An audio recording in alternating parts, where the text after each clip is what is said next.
students. I hope you're doing great, right? Today we'll start a chapter that is from the forms of government, a totalitarian state, authoritarian state, and liberal democratic state. And this is of class 12, okay?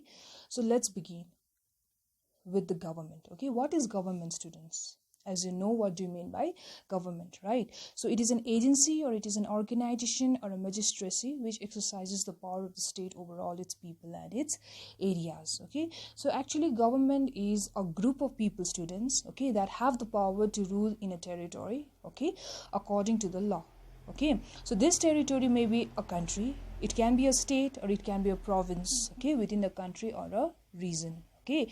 So government make the laws. You know that who make the laws, students? Government make the laws, okay? They make the rules and regulations, okay? So government is necessary to the existence of a civilized society, okay? So this is an introduction about a government, what is called government. So next is what is states, okay? I've already explained to you about states in class 11. Okay, when we were talking about the states, I've already explained you about its 4 elements of the state. Okay, what is state, student? A state is defined as a politically organized entity comprising of a defined boundary, people, government, and sovereignty. As we can also say that a state is an autonomous political unit including many communities within its territory, okay, of which it has legitimate centralized power, okay. The state is sovereign, student, as it holds the supreme rule over its territory. And I've already explained you about the 4 elements of the state. I hope you remember, okay? The 4 elements of the states are population, territory, government, and sovereignty, okay? And population is the first element of the state. It's a very primary element, okay? There is no hard and fast rule about population. It plays an important role, okay? To make a state a complete one, we need a population, isn't it, students? Okay, so this is the first element. Next one is your territory. Territory plays a very, very important role and is the second element of the state. A definite and a more or less permanent territory is regarded as an essential element of the states. Okay, so in modern times, the citizens are bound together by residence on a common territory, such as water, land, and space comprise the territory of a state. Okay, territory is also very important. Okay, and next one is a government. This is very important. Okay, a people. What is government? A people occupying a definite territory cannot form a state unless they are politically organized. That is, unless they possess a government, students. Okay, government is the political organization of the state. So it is the concrete and visible instrument of the state power, students. And last one is here, sovereignty. By far the most important characteristics of the state is its sovereignty. Okay, it is the characteristics which distinguishes the state from all other associations, and it donates the supreme power or the final authority from which there is no appeal. Okay, that means these 4 elements, that is population, territory, government, sovereignty, plays a very important role, and these are the 4 essential elements of the state. Okay, and all these 4 elements are required to make a state a perfect one. Okay, so let us discuss the classification of the states, students. Okay, within the forms of governments, the states are broadly classified into the various forms, such as totalitarian state, such as authoritarian state, such as liberal democratic state. Okay, and there are other forms of government as well, such as unitary or federal form of government, presidential, and the parliamentary form of government. Okay, so today in this chapter we will discuss about the totalitarian state. Okay, so in this chapter, okay, so let's discuss about totalitarian state. In this chapter we'll discuss about the meaning of totalitarian state and the features of totalitarian state. Okay, so Totalitarian state, students, it is the one in which the state has a full control over the whole life of the individual, students. No part of his life is beyond the control of the state. It says that state has a full control over the life of the people. It means the entire life within that particular state is controlled by the state.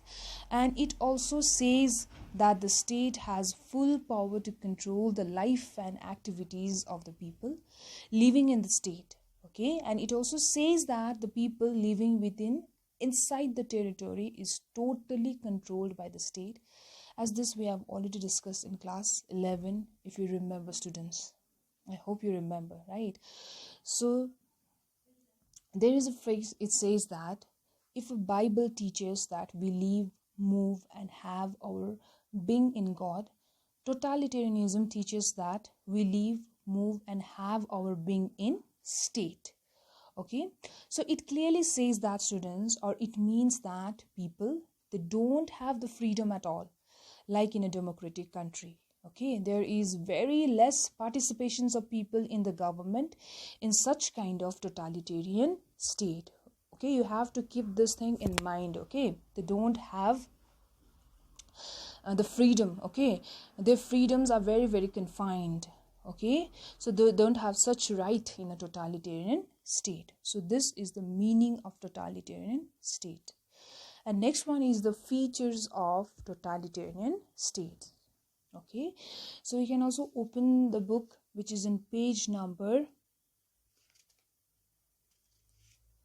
16. Okay, you can check it. There is the features of totalitarian state. Okay, so totalitarian state is totally opposed to a democratic state. Okay, it means that, students, in totalitarian state, okay, the people don't have the freedom, students. Okay, like the people of a democratic one. Okay, like the people who lives in a democratic country, they don't have such freedoms, the people who live in totalitarian state, students. So as you know the meaning of democratic, okay, you know the meaning of democracy. Okay, like in democratic countries, people have given the various kinds of rights. Yes or no, students? Such as fundamental rights, freedom to speak, freedom to express your point of view, right? There are various kinds of rights that has been given. Okay, so such kind of freedom or rights, okay, were missing. Okay, or it's not given in this type of state. Okay, that means the fundamental rights or the freedom. Okay, that means it's a totalitarian state. That is why it is different and it is opposed to democratic state. Okay, I hope it's clear, number one. And number two is, it is based on the concept of total centralization of powers in the hands of the top ruler and his party or family. Okay, it says, or it means that the total or the complete power is in the hands of one particular ruler, students. Okay, whoever was ruling that particular state. Okay, it means a ruler. Okay, we can say that it can be a one person or it can be a family, it depends. Okay, so the entire power is totally in the hands of that ruler, okay, to rule that particular state. I hope it's clear, number two. Number three, state is regarded as the end, okay, and the individual as a means. Okay, this is the third feature of totalitarian state. So it means that the importance, okay, is given to the state but not to the individual people. Okay, the opinion, okay, the opinion of the people, it doesn't matter in a totalitarian state. Okay, that means the importance is not given to the individual people. Okay, the importance is given to the rulers of the state. Okay, now number four, people have a little role in the decision making. Okay, it means that the important decisions of the state are made by the rulers. okay, and the people, they don't have a role in making the important decisions, okay. Like, let's say in democratic countries, students, people plays a very important role in making the government, isn't it? Okay, we call it as a popular sovereign. Okay, as well, we have the right to criticize the government. We have the right to vote, as well as we have the right to criticize a government in a democratic country, students. Okay, our opinions in a democratic country, and the opinion, okay, of the public matters a lot for the formations of the state, students. Not only for the formation of the state, but also for the formation of the central government, or even in the Panchayat Raj system. Okay, I hope this is clear. Number 4. Number 5 is here, the basis of all the state action is force. Okay, force is used to command obedience and to instill fear of state authority among the people. Okay, this means that they use force, okay, to get command obedience from the people. For example, if you go against, or if you agitate, or if you revolt, or if you go against the policies of the state, okay, then the state ruler will apply the force upon you. Okay, they will be using the force, or the strict actions will be applied to you. Okay, a strict action will be applied to you from like police force, it can be army, okay, as they will be following the order from the rulers itself. Okay, so there cannot be a party politics, agitations, rebellions. Okay, that means the entire state is under the control of a ruler, okay, in which the leader will not leave a chance of loophole through which the people can get a chance to agitate or to revolt. Okay, this is what number 5 totalitarian state features says. Okay, and number 6 is rights of the people depend upon the wishes of the rulers. It means that people's rights were totally dependent upon the rulers of that state, students, and the rulers will provide only those particular rights which are considered good for the health of the state. Okay, this is number 6 totalitarian features. Number 7, totalitarian state stands for a monolithic society. It means that in this type of state, okay, it has one leader, it has one party, it has one ideology, okay, one government and one rule. Okay, that means the ideology of the ruler is the root for the country, as it is a law for the country. Okay, and every people have to follow that. Okay, and number 8, that is the last one, press and means of mass media are owned and it is run by the state. Okay, this means that only the part of the public opinion is projected which suits the rulers. Okay, and I hope this is clear. Okay, these are the 8 features of totalitarian state. Now we'll discuss about the next one, that is your authoritarian state. Okay, so meaning of authoritarian state is there. Okay, it says that authoritarian state is very near to a totalitarian state. Okay, and it's far away from a democratic state. Okay, a state governed by a powerful ruler or a civil or military dictator is held to be an authoritarian state.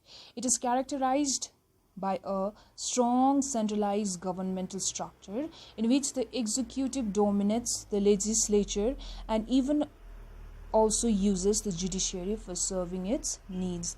Sorry students, the spelling of legislature over here, okay, it is legislature. Okay, it's a typing mistake. Okay, so authoritarian, actually it means that this kind of state, that is the authoritarian state, it lies in the middle between we can say that it lies in the middle between a democratic state and a totalitarian state. Okay, we cannot completely call it as a totalitarian state, we cannot completely call it as a liberal democratic state. So it lies in the middle between the totalitarian and the your liberal democratic. Okay, so a state is governed in this authoritarian type of state, okay, this type of state is totally governed by one very powerful ruler or a civil or a military dictator. Okay, that means one powerful ruler, and he can be a civil ruler or he can be a military dictator. Okay, so in this type of government, the citizens have a very, very limited freedom. Okay, an authoritarian government is neither a true representative of the people, nor he is responsible, nor he is accountable to them. Okay, it works as an autocratic government. Okay, and uses force and coercion for securing the obedience of the people towards its policies, decisions, and orders. So this is the meaning of authoritarian state, students. Okay, now next one is your features of authoritarian state. Okay, there are 5 features of authoritarian state, students, as it is in page number 17. Okay, you can say it. So number 1, the political rulers mostly use force and coercion, okay, to command political uniformity and obedience. Okay, and same like in the totalitarian state. Okay, so it happens like same.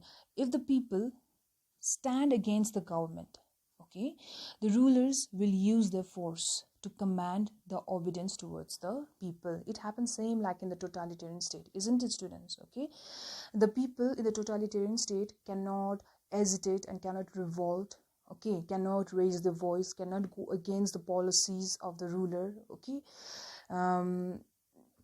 if they have found like that, if they go against the policies, then they will be punished, okay, by the rulers. Okay, so same like that. Okay, in authoritarian state also, if they go against the government policies, okay, the rulers, they will use the force and they will they command, okay, the obedience towards their people, as they command the obedience towards the people. Okay, so in totalitarian state, they don't get like freedom at all, but in authoritarian state, they have a freedom, but they have a very, very limited freedom. Their freedom is very, very confined. Okay, so this is number 1 features of authoritarian state. Okay, and number 2 is executive is the most powerful organ of the state power. Okay, that means the executive, it means the ruler. Okay, executive is the most powerful organ. Okay, and they enjoys the position. Okay, they enjoys the positions, and they were the most powerful organ of the state. Okay, and this executive, they dominates the legislature and also the judiciary. Okay, so it means the ruler, that means the executive, they became very, very powerful, and they dominate judiciary and they dominate legislature. Okay, now next one, that third one, is the judicial independence is not respected. Okay, because the authoritarian ruler, okay, or a group always tries to use judiciary for securing favorable judgments and interpretations of the state laws and policies. Okay, that means the judiciary have to work according to the executive. Okay, so that is why there are no independence of judiciary in authoritarian state. Okay, and number 4 is your freedom was very, very limited.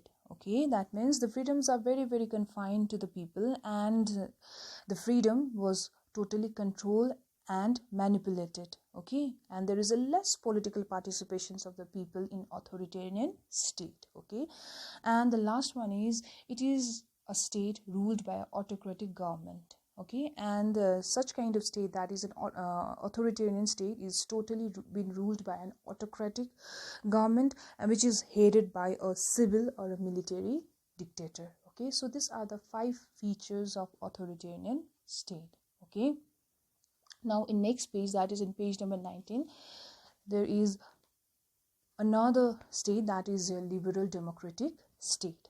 Okay, so liberal democratic state meaning, a liberal democratic state is a one in which people power is very supreme. Okay, people are sovereign and they themselves elect and organize the government. The government always works according to the dictates of public opinion. Okay, it is popularly elected representative government which is continuously responsive, okay, responsible and accountable to the public opinion. Okay, so what do you mean by liberal democratic state, students? As we live in a democratic country, okay, as India is a democratic country.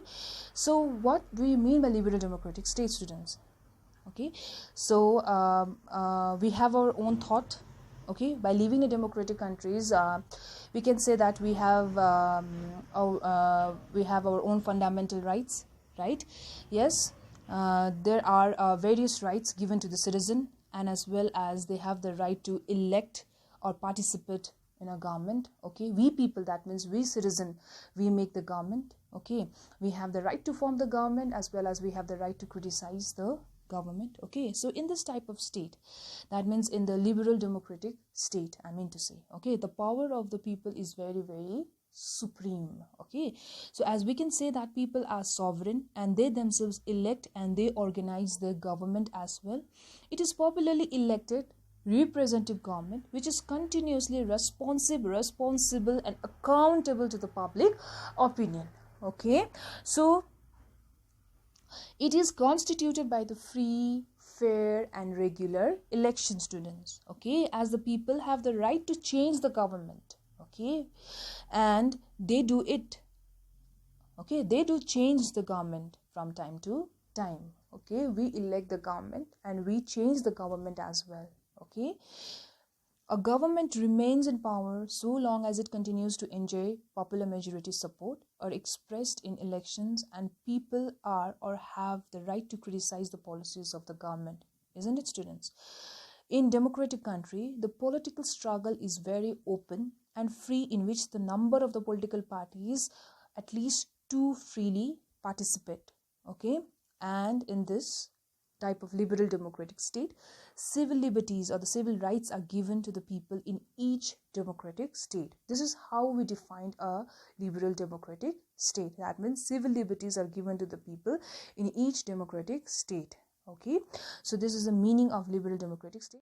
Features of liberal democratic state. Okay, which is in page number 19. Okay, as you can also see there, number one features is a representative form of government. Okay, it says that in a liberal democracy, the government is the representatives of the people.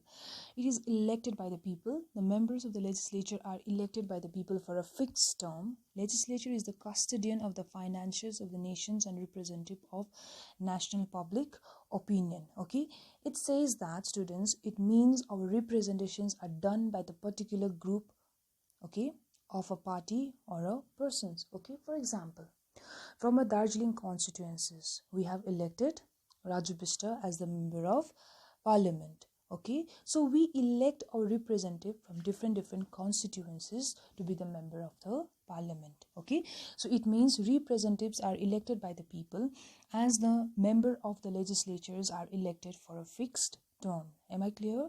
Representation are done by the people, so we are represented in the union parliament by our members. Okay, so these representatives are the one or those who later on form the government, and they make and form the important policies for the country. So it is all done by the people of the country, because they are the one who choose the government. Okay, that means we people are very, very sovereign. Okay, we people are popular sovereign. That means we can choose the people, we make the government. Okay, I hope it's clear. Number two is the civil liberties. So in a liberal democracy, excuse me, students, the people have the right to freely express their views. They have the right to freedom of speech and expression. Freedom of press and means of mass media is ensured.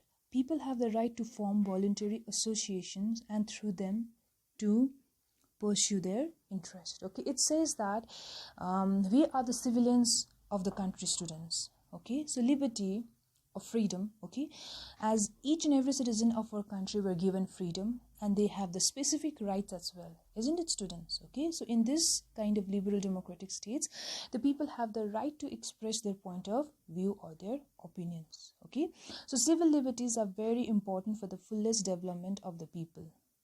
Okay, and for the representative form of government. Okay, so especially in a democratic state, liberty has been given importance. Okay, so these are the civil liberties of the people. Okay. Now, number 3 is your defined and specific role of the executive. It says that in liberal democracy, the role of the executive is defined and limited. In liberal democracy, with a parliamentary form of government, the executive is directly and continuously responsible before the legislature and ultimately before the people and the public opinion. Okay, it says that each and every powers of the executive are defined and limited in our constitution, students. Okay, like they cannot do whatever they like, right? So they have to follow the norms of the constitution. Okay, so especially in the democratic countries, they give importance to the constitutional norms, as we all know in India who is supreme. Okay, who is supreme, students? Our constitution is supreme. Okay, so the minister should not go beyond his powers or should not go against the norms of the constitution. Okay, so this is the defined and a specific role of the executive. Okay, so executive means they cannot implement the policies whatever they like. Okay, they cannot go against the norms of the constitution, students. Okay, so this is the defined and a specific role of the executive. Okay, and number 4 is a limited government, students. So liberal democracy involves the concept of limited government. The government exercises only those powers as are granted to it by the constitution. The manner in which powers are to be exercised by the governmental institution is also specified and limited. Okay, it says that government exercises only those powers, students. Okay, as the government, okay, which we elect in our country is for almost 5 years, isn't it, students? We elect our government mostly for 5 years. Okay, so the remaining office, or they enjoyed, okay, they remain in a government for at least of 5 years until and unless okay, the remaining office until they enjoy the majority. Okay, if the vote of no confidence is passed, then the government will fall before the completion of 5 years. Okay, we normally elect the ministers for 5 years, students, but if there is a downfall of the government, if there is a no confidence motion has been passed, okay, then there will be a downfall in the government. Okay, and they will fall before the completion of 5 years. Okay, I hope it's very, very clear. Okay, so we can say that the government is very, very limited. Okay, so within this 5 years, if the government provide a good policies for the people, okay, then definitely next time the same government will come into power. Okay, if the government don't provide a good policies, okay, then definitely next year another party will come into the power. Okay, another government will come into the power. Okay, so this is a limited government. Okay, and next one is your political checks and balance, students. So this says a very high level of political participations of people in the political process is a hallmark of liberal democracy. All shades of public opinion are involved in the political process. No organ or institution has the power to coerce or dominate the others. So it means the executive have to be responsible, okay, in parliament such as Lok Sabha, Rajya Sabha. Okay, so we can say that there is always a control over the executive. Okay, so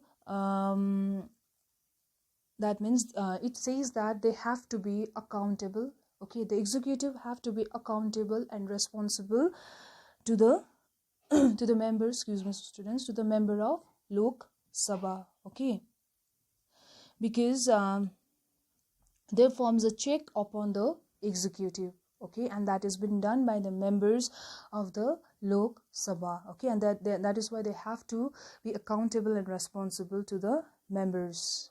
Okay, so this is the political checks and balance. Now next one is your free and open struggle for power among the several political parties. Okay, so there is a free and open struggle for power among several parties who freely select and field their candidates in elections from various clearly defined and delimited constituencies.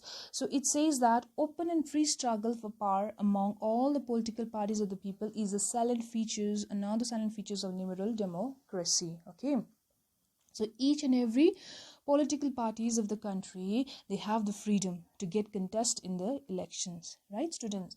They have the freedom to take part in every political activities of the country. Okay, so political parties, we can say that they are formed in a motive, okay, to struggle for power.